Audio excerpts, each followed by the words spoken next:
दोस्तों परमा एजुकेशन के YouTube channel पे आप सभी लोगों का स्वागत है। तो चलिए बात करते हैं पर्यावरण शिक्षण प्रैक्टिस सेट 4 के बारे में। तो आज हमने जितने भी प्रश्न लिए हैं 15 प्रश्न लिए हैं वो बहुत ही महत्वपूर्ण होने वाले हैं सीटेट और यूपी टेट 2020 के लिए। तो चलिए शुरू करते हैं। आज के पहले प्रश्न की ओर बढ़ते हैं, आगे देखते हैं पहला प्रश्न हमारा क्या कह रहा है। लेकिन आगे बढ़ने से एक बार कहेंगे, जिन भाइयों ने अभी तक लाइक और सब्सक्राइब नहीं किया है तो जल्दी से लाइक और सब्सक्राइब कर दें। और आज का आप लोगों का टारगेट रहेगा 15 में से 12 प्रश्न। देखते हैं कितने लोगों का 12 प्लस होता है या फिर 12 से नीचे आता है। तो चलिए शुरू करते हैं। एक बार फिर कहेंगे कि अपने इस लाइव क्लास में जितने भाई बहन हैं जल्दी से शेयर कर दीजिए वीडियो को, ताकि अन्य लोग जुड़ सकें। तो चलिए शुरू करते हैं। पहला प्रश्न हमारा क्या कह रहा है कि दत्त कार्य के संबंध में निम्नलिखित में से कौन सा कथन सही है। यानी गृह कार्य के संबंध में कौन सा कथन सही है। दत्त मिस होता है गृह कार्य, गृह होता है तो दत्त कार्य यानी गृह कार्य के संबंध में कौन सा कथन सही है। पहला कह रहा है कि दत्त कार्य जो होता है अभिभावकों भाई बहनों द्वारा अपने अनुसार किया जा सकता है। दूसरा कह रहा है कि प्रतिदिन विविधता और अभ्यास कराने के लिए कक्षा कार्य और फिर गृह कार्य के रूप में दत्त कार्य देने की आवश्यकता है। तीसरा कह रहा है कि दत्त कार्य आकलन का एकमात्र तरीका है। और चौथा कह रहा है कि दत्त कार्य जो होता है बच्चों की सूचना खोजने और विचारों को निर्माण करने तथा उच्चारित करने का अवसर प्रदान करता है। तो जल्दी से बताइए पहले का आंसर क्या होगा, जल्दी से बता दीजिए कि पहले का आंसर क्या होगा। कि जो दत्त कार्य होता है गृह कार्य जो होता है अभिभावकों यानी जो उनके परिवार हैं बच्चों के उनके द्वारा अनुसार किया जा सकता है। दूसरा कह रहा है कि प्रतिदिन विविधता यानी प्रतिदिन रोज रोज जो अभ्यास जो कार्य किया जा रहा है विद्यालय में उसको उसके कार्य को गृह कार्य के रूप में दत्त कार्य देने की आवश्यकता है। यानी रोज रोज जो पढ़ाया जा रहा है उसी को देने की आवश्यकता है। और तीसरा कह रहा है कि दत्त कार्य आकलन का एकमात्र तरीका है। यानी गृह कार्य द्वारा बच्चों की आकलन यानी बौद्धिक क्षमता को आंकने का एकमात्र तरीका है। और चौथा कह रहा है कि दत्त कार्य द्वारा बच्चे सूचना खोजने अपने विचारों का निर्माण करने और उच्चारित करने का अवसर प्रदान करता है। तो पहले का आंसर होगा हमारा, जल्दी से बताइए। चलो अगर सभी लोगों का सही जा रहा है तो पहले का आंसर होगा हमारा चौथा। बच्चे जो होते हैं गृह कार्य के द्वारा सूचना खोजते हैं यानी नई चीज़ों को खोजते हैं, अपने विचारों को प्रदर्शित करते हैं यानी तर्क द्वारा सोचते हैं, निर्माण करते हैं यानी तर्कों का प्रयोग करते हैं और उच्चारित करके अवसर प्रदान करते हैं यानी नई नई चीज़ों को खोजते हैं। तो यहाँ पे जहाँ भी आप लोगों को प्रश्न में बच्चों की सूचना खोजने उनके विचारों को महत्व देने का बात की गई हो, वहाँ पे आप लोग बिना सोचे समझे आंसर को सही कर दीजिएगा। तो पहले का हमारा आंसर होगा चौथा। तो चलिए आगे बढ़ते हैं दूसरे प्रश्न की ओर, देखते हैं दूसरा प्रश्न हमारा क्या कह रहा है। तो जल्दी से एक बार लाइक जरूर कर दीजिए और वीडियो को शेयर कर दीजिए ताकि अधिक से अधिक लोग जुड़ सकें। तो चलिए देखते हैं क्या कह रहा है हमारा। दूसरा कह रहा है कि पर्यावरण अध्ययन की कक्षा में सरल प्रयोग और निर्देशन किए जा सकते हैं। यानी पर्यावरण अध्ययन की जो कक्षा है उसमें सरल प्रयोग यानी आसानी से निर्देशन किया जा सकता है। किसके द्वारा किया जा सकता है तो चलिए देखते हैं। पहला कह रहा है कि कक्षा में अनुशासन को सुनिश्चित करने हेतु बच्चों को नियंत्रित करने के लिए यानी पर्यावरण के निर्देशन कह रहा है कि किसके निर्देशन के द्वारा क्या किया जा सकता है, नियंत्रित करने के लिए। और दूसरा कह रहा है कि बच्चों को स्वयं सीखने के योग्य बनाने और अवलोकन कौशलों को पैना करने के लिए। और तीसरा कह रहा है कि उच्च कक्षाओं में क्या किया जा रहा है यानी जो प्राथमिक स्तर से छोड़ के उच्च कक्षाओं में क्या किया जा रहा है उसका अनुकरण कराने के लिए बच्चों को कह रहा है, अनुकरण कराने के लिए कह रहा है कि जैसे उच्च कक्षाओं में बच्चे कर रहे हैं उसे प्राथमिक स्तर के जो बालक हैं उसको देखकर वही कार्य करें। और चौथा कह रहा है कि बच्चों द्वारा पूछे गए प्रश्नों पर आधारित विचारों पर चर्चा करने, अवलोकनों को दर्ज करने तथा उनका विश्लेषण करने की बात कर रहा है। तो जल्दी से बताइए दूसरे का कौन सा सही होगा। इसमें कन्फ्यूज अधिकतर लोग हो जाएंगे। यहाँ पे देखिए उनके आधारित प्रश्नों पर आधारित विचारों को चर्चा करने की बात कर रहा है, अवलोकन करने की बात कर रहा है और उनका विश्लेषण करने की बात कर रहा है। तो यहाँ पे ये ध्यान दीजिएगा कि ये उच्च स्तर के बालक जो होते हैं अपने तर्क शक्ति का अधिक प्रयोग करते हैं। और दूसरे में देखिए यहाँ दिया है कि बच्चों को स्वयं सीखने यानी जो प्राथमिक स्तर के बालक होते हैं उन्हें स्वयं से सीखने के लिए, अवलोकन कौशलों को पैना करने के लिए यानी उसको देखें बालक, अवलोकन करें, स्वयं सीखें। यहाँ पे देखिए यहाँ पे कह रहा है चौथे प्रश्न में कह रहा है कि आधारित विचारों को चर्चा करें यानी बच्चे जो प्राथमिक स्तर के हैं वो चर्चा कहाँ कर पाएंगे। तो इस आधार पे हमारा दूसरा सही होगा। तो चलिए आगे बढ़ रहे हैं तीसरे प्रश्न की ओर, देखते हैं तीसरा प्रश्न क्या कह रहा है हमारा। तीसरा प्रश्न हमारा कह रहा है कि एक विद्यालय ने राजस्थान के लिए कक्षा 5 के बच्चों के शैक्षिक भ्रमण की योजना बनाई। भ्रमण के दौरान बच्चों से अपनी क्या अपेक्षाएं रखेंगे, यानी एक विद्यालय है राजस्थान के लिए कक्षा 5 के, यानी एक विद्यालय की राजस्थान की एक विद्यालय है जिसमें कक्षा 5 के बच्चों के लिए शैक्षिक भ्रमण यानी घूमने के लिए योजना बनाई। भ्रमण के दौरान बच्चों से आपकी क्या अपेक्षा रहेगी, यानी बच्चे क्या कर सकते हैं, क्या नहीं कर सकते हैं, इसके लिए आप क्या सोचते हैं बच्चों के बारे में। तो पहला कह रहा है कि चीज़ों के बारे में बिना कोई प्रश्न पूछे सभी का अवलोकन करना।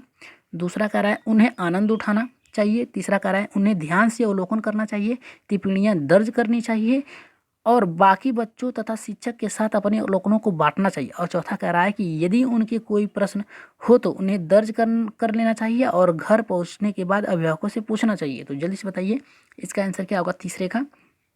तो तीसरे का आंसर जल्दी से बताइए क्या होगा, जल्दी से बताइए। तो तीसरे का आंसर होगा हमारा, जल्दी से बताइए, और सभी लोगों के समान ही आंसर आ रहे हैं। तो तीसरे का आंसर होगा हमारा तीसरा। तीसरे का आंसर होगा हमारा तीसरा। कह रहा है कि चीज़ों, पहले देख रहे हैं बारी बारी से सभी को देख लेना है। कह रहा है पहला कह रहा है कि चीज़ों के बारे में बिना कोई प्रश्न पूछे सभी का अवलोकन कर, यानी बच्चे जो हैं अगर घूम रहे हैं, घूमते घूमते अगर ताजमहल के पास पहुंच गए तो पूछेंगे कि उनके मन में एक विचार आएगा कि ताजमहल आखिर किसने बनाया है।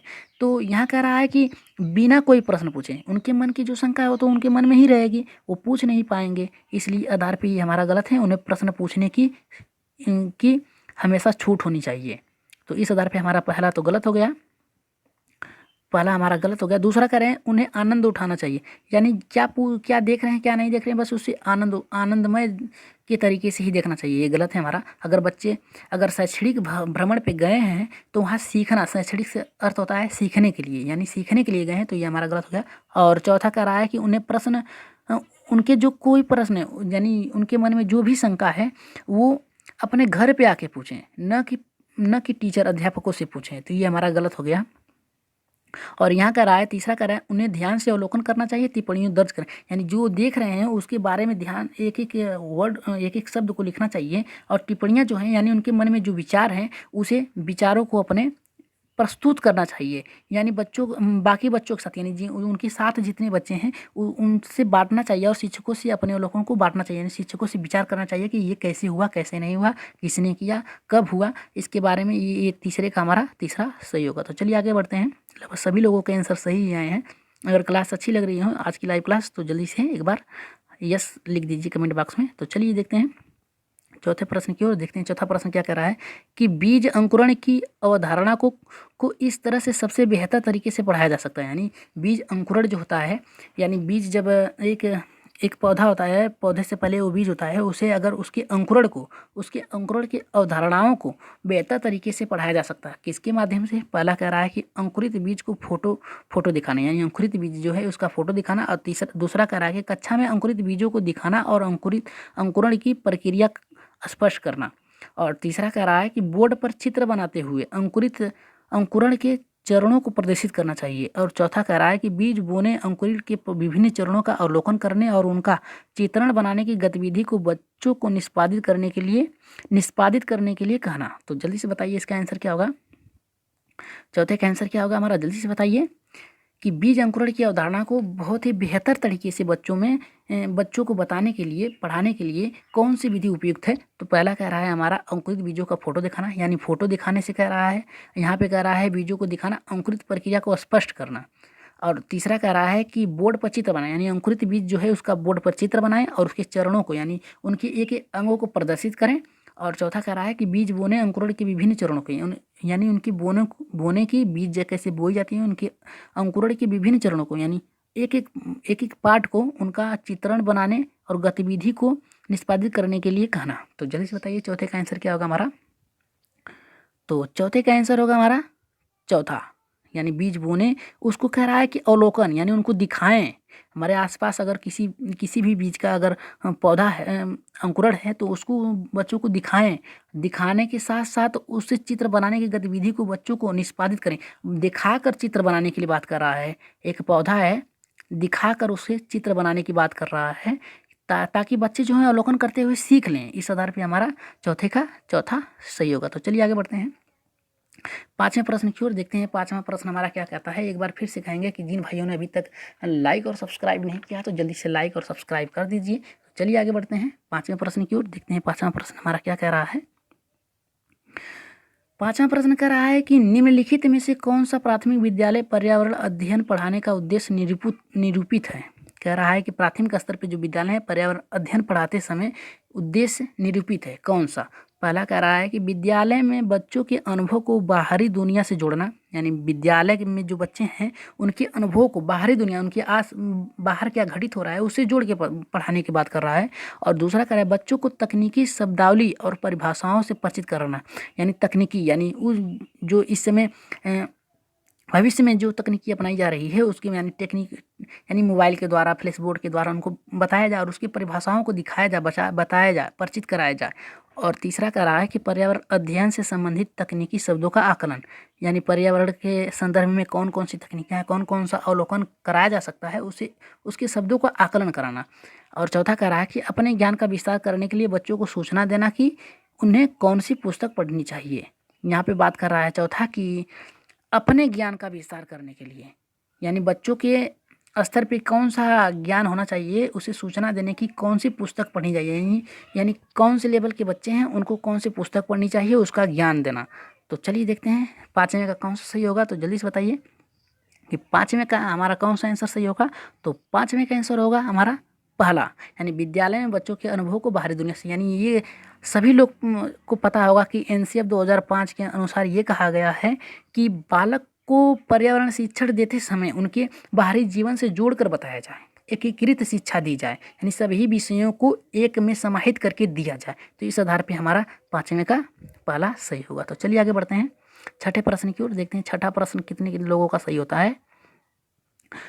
कह रहा है छठा प्रश्न हमारा कह रहा है कि प्राथमिक स्तर पर आकलन में शामिल होना चाहिए, यानी प्राथमिक स्तर पे जो आकलन हो वो कैसा, किस आधार पे शामिल होना चाहिए। प्राथमिक स्तर पे आकलन शामिल होना चाहिए कौन सा। पहला कह रहा है छोटे बच्चों को उत्तीर्ण अथवा अनुत्तीर्ण की श्रेणी के अंतर्गत आंकने के लिए प्रत्येक सप्ताह गृह कार्य और कक्षा कार्य देना चाहिए। यानी कह रहा है कि प्राथमिक स्तर पे आंकने के लिए, यानी बच्चों का आकलन करने के लिए प्राथमिक स्तर पे क्या करना चाहिए। तो पहला कह रहा है कि जो छोटे बच्चे होते हैं उत्तीर्ण अनुत्तीर्ण श्रेणी के अंतर्गत, यानी उनका उत्तीर्ण अनुत्तीर्ण आकलन करने के लिए उन्हें गृह कार्य देना चाहिए और कक्षा कार्य देना चाहिए। और दूसरा कह रहा है कि शिक्षक द्वारा सतत और असंरचनात्मक तरीके के किए गए अवलोकन को बच्चों और अभिभावकों के साथ बांटना चाहिए। और तीसरा कह रहा है कि प्रत्येक सप्ताह औपचारिक परीक्षाएं और खेल तथा उन्हें प्रगति पत्र दर्ज करना। और चौथा कह रहा है कि अर्धवार्षिक परीक्षा और अंत में वार्षिक परीक्षा लेनी चाहिए। तो जल्दी से बताइए इसका छठे का आंसर क्या होगा हमारा। तो जल्दी से बताइए छठे का आंसर क्या होगा हमारा। तो छठे का आंसर होगा हमारा दूसरा, लगभग सभी लोगों का सही आया है। यहाँ कह रहा है कि उत्तीर्ण और अनुत्तीर्ण श्रेणी के अंतर्गत आंकने की बात कर रहा है, यानी प्राथमिक स्तर पे जो बालक होते हैं उन्हें इतनी बौद्धिक क्षमता नहीं होती है कि आप उन्हें उत्तीर्ण अनुत्तीर्ण के अंतर्गत आंकने का प्रयास कर सकते हैं। उन्हें गृह कार्य देंगे तो एक से लेके 5 तक बच्चे सिर्फ सीखने के स्तर पे ही रहते हैं। और यहाँ पे कह रहा है कि दूसरा कह रहा है कि सतत यानी लगातार, असंरचनात्मक यानी उनके जो क्रियाकलाप हैं उसके तरीके से किए गए अवलोकन, वह क्या कर रहे हैं क्या नहीं कर रहे हैं, अवलोकन करने और बच्चों की अभिभावकों से बांटना कि बच्चे घर पे कैसे कर रहे हैं क्या नहीं कर रहे हैं, यानी उन्हें स्कूली जीवन के साथ, उनकी स्कूली जीवन के साथ बाहरी जीवन को भी परखना। और तीसरा कह रहा है कि प्रत्येक सप्ताह औपचारिक परीक्षाएं और खेल तथा उनके प्रगति पत्र दर्ज करना, यानी बच्चे जो हैं उनके औपचारिक यानी जो कार्य कर रहे हैं, परीक्षाएं जो दे रहे हैं, खेल यानी जो खेल रहे हैं उनके प्रगति पत्र दर्ज करना, यानी क्या क्या कर रहे हैं गतिविधियां उनकी एक पत्र के द्वारा में समाहित करना, पत्र में समाहित करना। और चौथा कह रहा है कि अर्धवार्षिक यानी 6 महीने पे उनकी परीक्षाएं लेनी चाहिए। तो ये तो हमारा गलत है, प्राथमिक स्तर पे ये हमारा गलत है। तो चलिए आगे देखते हैं क्या कह रहा है, देखते हैं क्या कह रहा है कि इसका हमारा सही होगा हमारा दूसरा। तो चलिए आगे बढ़ते हैं 7वें प्रश्न की ओर। सातवां प्रश्न हमारा कह रहा है कि बच्चों में प्रतिदिन डायरी लिखने, मौसम दर्ज करने तथा उनसे संबंधित प्रश्न पूछने तथा बच्चों में किस कौशल का विकास होता है। कह रहा है कि बच्चों में प्रतिदिन डायरी लिखने, मौसम दर्ज करने, उससे संबंधित प्रश्न पूछने पर बच्चों में किस कौशल का विकास होता है। पहला हमारा कह रहा है कि अनुमान लगाने का कौशल, दूसरा कह रहा है लेखन कला का कौशल, तीसरा कह रहा है कि संप्रेषण कौशल और चौथा कह रहा है कि मापने का कौशल। तो जल्दी से बताइए कि सातवें का आंसर क्या होगा हमारा। तो जल्दी से बताइए कि अनुमान लगा सकते हैं, लगाने का कौशल विकसित होता है बच्चों में, लेखन कला का कौशल विकसित होता है, संप्रेषण कौशल का विकसित होता है, या फिर मापने का कौशल विकसित होता है। तो जल्दी से बताइए सातवें का क्या होगा। तो सातवें का हमारा आंसर होगा तीसरा, संप्रेषण कौशल का। यानी बालक जो होते हैं किसी भी वस्तु या किसी भी जीव, निर्जीव या सजीव के बारे में जो भी कुछ लिखते हैं या फिर मौसम के बारे में दर्ज करते हैं तो किसी के माध्यम से जुड़ जाते हैं। वो संप्रेषण में होता है भेजना या जुड़े, एक माध्यम से दूसरे माध्यम तक भेजना को ही संप्रेषण कहते हैं। यानी डायरी में लिख रहे हैं तो उनकी संप्रेषण कौशल की विकास होता है। इस आधार पर हमारा सातवें का तीसरा सही है। तो चलिए आगे बढ़ते हैं आठवें प्रश्न की ओर। देखते हैं आठवां प्रश्न हमारा क्या कह रहा है कि आठवां प्रश्न कह रहा है कि बच्चों के लिए सीखने के अवसर प्रदान करने के लिए आप इनमें से क्या नहीं करेंगे। यानी बच्चे जो हैं उनके सीखने के अवसर प्रदान करने के लिए आप क्या नहीं कार्य करेंगे। तो पहला कह रहा है कि बच्चों को समस्या सुलझाने के लिए प्रेरित करना, ये तो हमारा सही है। और दूसरा कह रहा है कि उनकी अवधारणात्मक संरचना को स्पष्ट करने में मदद। कह रहा है कि उनकी अवधारणाएं जो हैं उसको स्पष्ट करने में मदद करने के लिए कह रहा है। और तीसरा कह रहा है उन्हें सुझाव और संकेत देने के लिए जिससे वो नया ज्ञान सीख सकें। और चौथा कह रहा है कि उन्हें सही उत्तर अच्छी तरह समझ दें, यानी उनमें जो है अच्छे उत्तर को उनकी विकसित करने के लिए एक समझ दें। तो आठवें का आंसर जल्दी से बताइए क्या होगा। तो आठवें का आंसर होगा हमारा चौथा। आठवें का आंसर क्या होगा हमारा चौथा। उन्हें उत्तर सही तरह से समझ देंगे कि उत्तर क्या सही है क्या नहीं सही है। यहाँ पे कह रहा है कि समस्या सुलझाने के लिए प्रेरित, यानी उन्हें तो हम प्रेरित करेंगे ही समस्या सुलझाने के लिए ताकि वो रुचि लें और वो अपने कार्यों को अच्छे से करें और उसे सुलझा सकें। और यहाँ कह रहा है कि स्पष्ट मदद करेंगे, संरचना यानी जो विषय है उसके बारे में सही बताएंगे। और यहाँ तीसरा कह रहा है कि जिससे नया ज्ञान कर सकें, यानी उन्हें सुझाव दें, संकेत दें कि जिससे वो नया ज्ञान विकसित कर सकें। ये भी हमारा सही है और इस आधार पे हमारा चौथा गलत है, यही चौथा हमारा सही होगा। तो चलिए आगे बढ़ते हैं नौवें प्रश्न की ओर। देखते हैं नौवां प्रश्न हमारा क्या कह रहा है। नवा प्रश्न हमारा कह रहा है कि पर्यावरण अध्ययन की कक्षा में विद्यार्थियों में खोज से संबंधित दक्षता का विकास करने हेतु एक शिक्षक निम्न में से किसका चुनाव करेगा। कह रहा है कि पर्यावरण अध्ययन की एक कक्षा है, उसमें विद्यार्थियों में खोज संबंधित दक्षता को, यानी खोजने की दक्षता को किस प्रकार से हम एक शिक्षक जो है उसका चुनाव कर सकता है। तो पहला कह रहा है कि पाठ वस्तु को निर्धारित समय में पूरा करने के करेगा। दूसरा कह रहा है कि ऐसा पाठ्य वस्तु जिसे अधिकांश विद्यार्थी पसंद करते हों। और तीसरा कह रहा है कि ऐसी पाठ्य वस्तु जो विद्यार्थियों के लिए महत्वपूर्ण हो। और चौथा कह रहा है कि ऐसी पाठ्य वस्तु जो विद्यार्थियों के दैनिक जीवन से जुड़ी हो। तो जल्दी से बताइए कौन सा सही होगा। कह रहा है कि हमारा कि निर्धारित समय में पूरा करने के लिए पाठ वस्तु को कर रहा है, अधिकांश विद्यार्थी को पसंद जो है उसकी बात कर रहा है, और विद्यार्थियों के लिए जो महत्वपूर्ण है विषय वस्तु उसके बारे में बात कर रहा है। और चौथा कह रहा है कि हमारी दैनिक जीवन से जुड़ी समस्याओं के लिए कर रहा है, दैनिक जीवन से जुड़ी समस्याओं के लिए कर रहा है। तो जल्दी से बताइए इसका आंसर क्या होगा नौवें का। तो नौवें का आंसर जल्दी से बता दीजिए। नौवें का आंसर होगा हमारा चौथा, उसे पाठ वस्तु, ऐसी पाठ्य वस्तु जो विद्यार्थियों के दैनिक जीवन यानी उसके आसपास उनके जो दिनचर्या में घटित होती है उससे जुड़ी समस्या हो, यानी उससे जुड़ी अगर समस्या हो तो वो जो है बालक जो है वो खोजने के लिए तत्पर होते हैं। यानी छोटी छोटी समस्याओं को प्रस्तुत करना बालकों के समझ, जिससे उनमें वैज्ञानिक खोज की दृष्टि विकसित होती है। और हमारा नौवें का आंसर होगा चौथा। तो चलिए आगे बढ़ते हैं 10वें प्रश्न की ओर। देखते हैं 10वां प्रश्न हमारा क्या कह रहा है कि 10वां प्रश्न कह रहा है कि पर्यावरण अध्ययन की कक्षा होनी चाहिए, यानी पर्यावरण अध्ययन की कक्षा कैसी होनी चाहिए। पहला कह रहा है कि गतिविधि आधारित होनी चाहिए, दूसरा कह रहा है पाठ्य पुस्तक पर आधारित होनी चाहिए, और तीसरा कह रहा है पाठ्य पुस्तक में दी गई गतिविधियों पर आधारित होनी चाहिए कक्षा, और चौथा कह रहा है उपयुक्त सभी। तो जल्दी से बताइए 10वें का आंसर क्या होगा। 10वें का आंसर लगभग सभी लोग कंफ्यूज हो जाएंगे, यहाँ पे सही सभी दिया है तो जल्दी से बताइए कि 10वें का आंसर क्या होगा, तो सोच समझ के दीजिएगा। 10वें का आंसर होगा हमारा पहला, गतिविधि आधारित होनी चाहिए। यहाँ पे कह रहा है पाठ पुस्तक पर आधारित कक्षा होनी चाहिए, यानी जो पाठ पुस्तक में दिया गया है सिर्फ उससे ही संबंधित कक्षा होनी चाहिए। यहाँ कह रहा है पाठ पुस्तक में दी गई गतिविधियों पर आधारित, यानी पाठ पुस्तक में जितनी भी क्रियाकलाप दिए गए हैं सिर्फ उससे आधारित ही कक्षा में गतिविधियाँ कराई जाए। और चौथा कह रहा है उपयुक्त सभी, तो उपयुक्त से सभी नहीं है, ये हमारा गलत है। पाठ पुस्तक के अनुसार ही सिर्फ प्राथमिक स्तर पे आप कक्षा नहीं निर्धारित कर सकते हैं। और तीसरा, पुस्तक में दी गई गतिविधियाँ, या पुस्तक में अगर कह रहा है कि तालाब में नहाना है तो बच्चों को आप नहवाएंगे थोड़े ना तालाब में, उसकी गतिविधि के अनुसार नहीं चलेंगे। लेकिन यहाँ गतिविधि यानी उसके आस पास जो हो रहा है, पर्यावरण में जो घटित हो रहा है, उससे उनकी कक्षा होनी चाहिए, जिससे बालक सीख सकें उनकी दिनचर्या में क्या घटित हो रहा है क्या नहीं घटित हो रहा है, उसके अनुसार कक्षा होनी चाहिए, गतिविधि आधारित होनी चाहिए। तो 10वें का हमारा पहला सही होगा। तो चलिए आगे बढ़ते हैं, अधिकतर लोगों का सही हुआ है। 11वें प्रश्न की ओर आगे बढ़ते हैं। 11वां प्रश्न कह रहा है हमारा, ये बहुत ही महत्वपूर्ण प्रश्न है। कह रहा है कि बच्चों में सामाजिक भावना का विकास करने के लिए निम्नलिखित में से कौन सा प्रयास सर्वोत्तम है।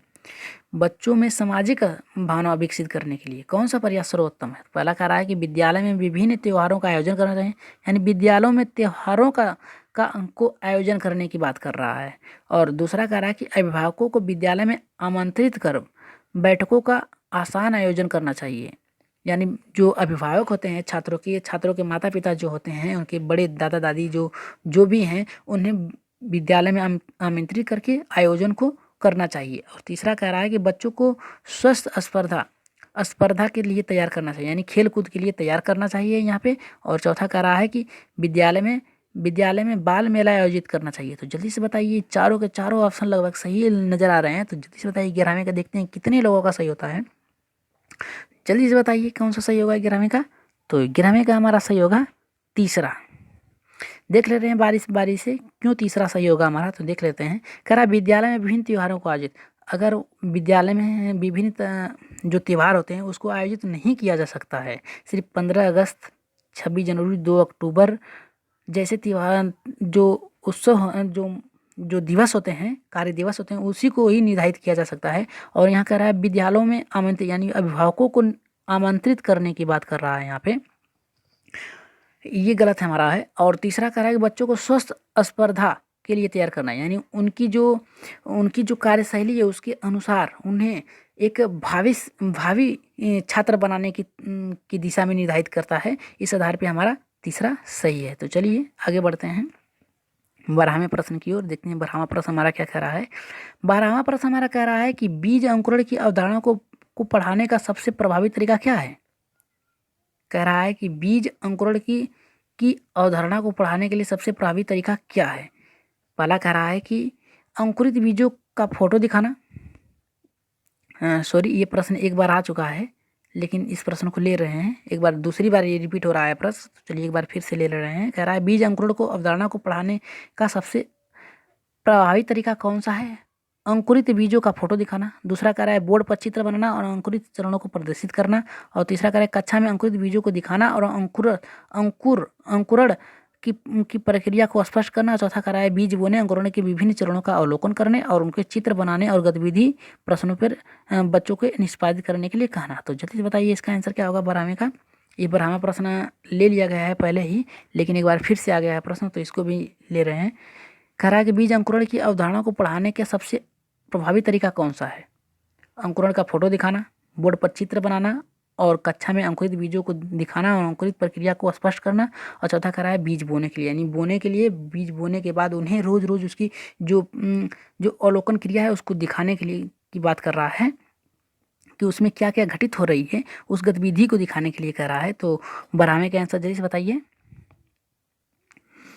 तो 12वें का आंसर हमारा जल्दी से बताइए। तो 12वें का आंसर होगा हमारा चौथा, बीज बोने, अंकुरित की प्रदर्शनी चरणों को अवलोकन करने। यानी एक बालक को कहें कि एक बीज का दाना विद्यालय के प्रांगण में एक बीज का दाना बोएंगे और उसमें रोज रोज घटित जो क्रियाएं हो रही है बालक को दिखाएंगे और उसके चित्र बनाने की गतिविधि को बच्चों को उससे निष्पादन करेंगे। इस आधार पर हमारा 12वें का चौथा सही होगा। तो चलिए आगे बढ़ते हैं 13वें प्रश्न की ओर, देखते हैं 13वां प्रश्न हमारा क्या कह रहा है।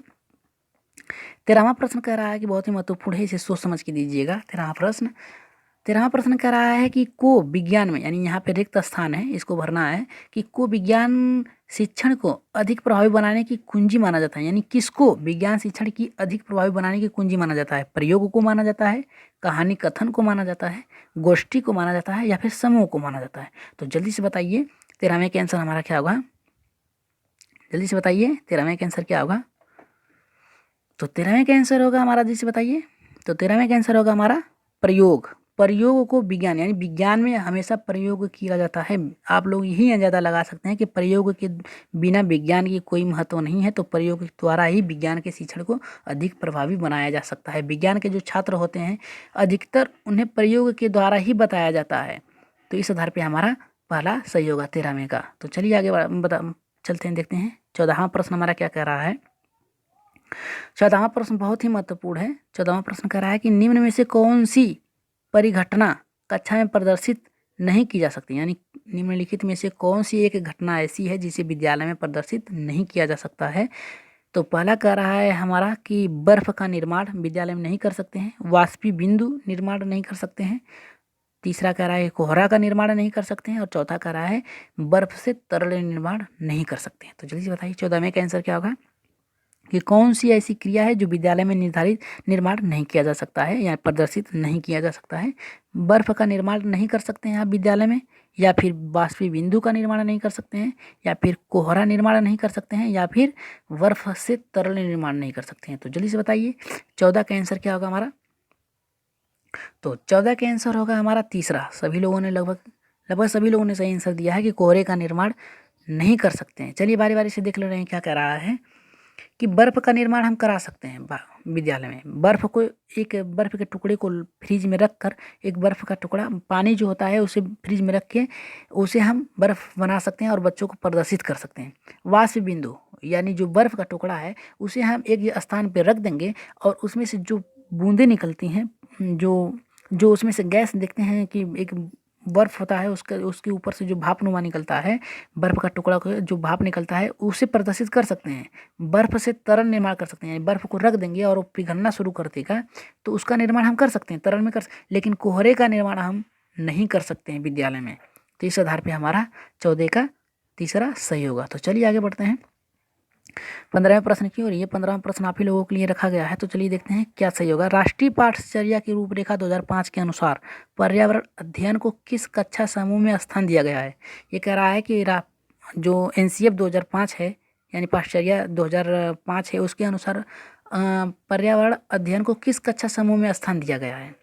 यानी जो पर्यावरण अध्ययन का जो कक्षा समूह है वो किस स्थान में दिया गया है? पहली से दूसरी कक्षा में, दूसरा है तीसरी से 5वीं कक्षा में, और तीसरा है 6ठी से 8वीं कक्षा तक, और चौथा है 9वीं से 10वीं कक्षा तक। इसका आंसर आप लोगों को कमेंट बॉक्स में देना है। 15वें का आंसर देखते हैं कितने लोगों का सही होगा 15वें का। तो एक बार अपने जो विचार हैं कमेंट बॉक्स में लिख दीजिएगा कि अगली क्लास किस पे बनाई जाए तो अच्छा रहेगा। लेकिन इसके उत्तर नीचे दिए गए हैं, आप लोग एक बार देख लीजिएगा। और आज की क्लास कैसी लगी एक बार कमेंट बॉक्स में ज़रूर बता दीजिएगा कि, और जाते जाते एक बार लाइक और सब्सक्राइब जरूर कर दीजिए। और ये बता दीजिएगा कि कमेंट बॉक्स में कि अगली क्लास किस विषय पे बनाई जाए ताकि आप लोगों को अच्छी लगे। तो आज के लिए इतना ही।